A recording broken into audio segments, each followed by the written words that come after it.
जैसा कि हम सभी जानते हैं कि इस दुनिया में कोई भी ऐसा इंसान नहीं है जो कभी भी अपने जीवन काल में एक छोटी सी गलती ना किया हो। मगर क्या आपको पता है, हमारे जीवन काल में कुछ ऐसे पल आते हैं जिस समय में यदि हम कोई गलती या पाप करते हैं तो हमें इसकी सज़ा नहीं मिलती है। तो चलिए जानते हैं हमारे जीवन में ऐसी कौन सा ऐसा समय आता है जो उस समय किए हुए पाप या गलतियों की सज़ा हमें नहीं भुगतनी पड़ती। पौराणिक कथाओं के अनुसार एक समय में पृथ्वी पर एक पांडव नाम के ऋषि हुए। वह बहुत बड़े तपस्वी और धर्मात्मा थे। एक दिन उनके आश्रम की ओर कुछ लोग भागते हुए उनकी ओर आ रहे थे और वे लोग ऋषि से शरण मांगने लगे।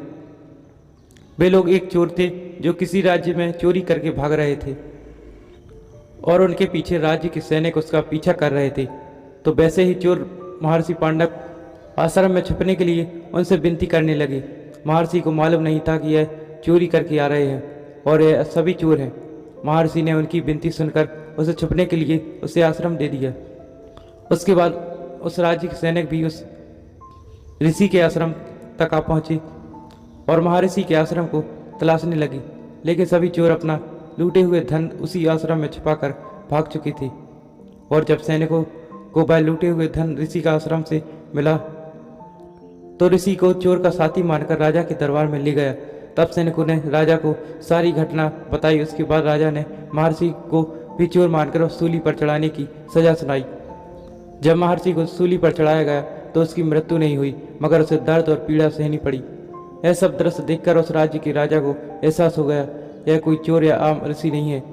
तो उससे राजा क्षमा मांगने लगा कि हे ऋषि श्रेष्ठ, हमें माफ़ कर दो, मुझसे बहुत बड़ी गलती हो गई।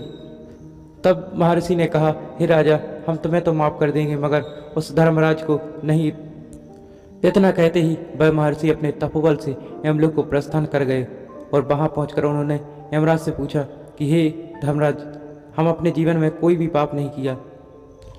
हम सदा परमात्मा के भक्ति धर्म आचरण करते जीवन व्यतीत किए, फिर हमें जीवन में ऐसा कष्टदायक फल क्यों भोगना पड़ा।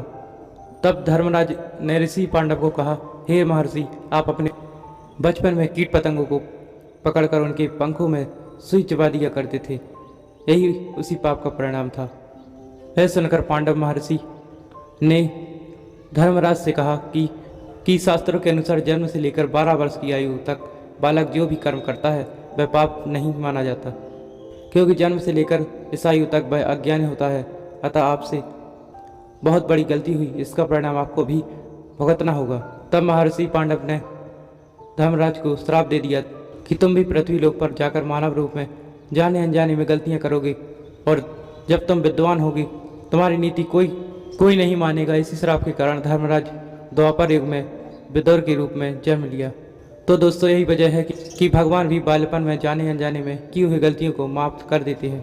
तो दोस्तों, इस कथा से अब हमें तो यह तो समझ में आ गया कि जन्म से लेकर 12 वर्ष की आयु तक इंसान को किए हुए कर्मों का फल नहीं भोगना पड़ता, क्योंकि वह अबोध होने के कारण उसके सारे कर्म माफ़ हो जाते हैं। और फिर जब धीरे धीरे उसके अंदर ज्ञान का प्रभाव होने लगता है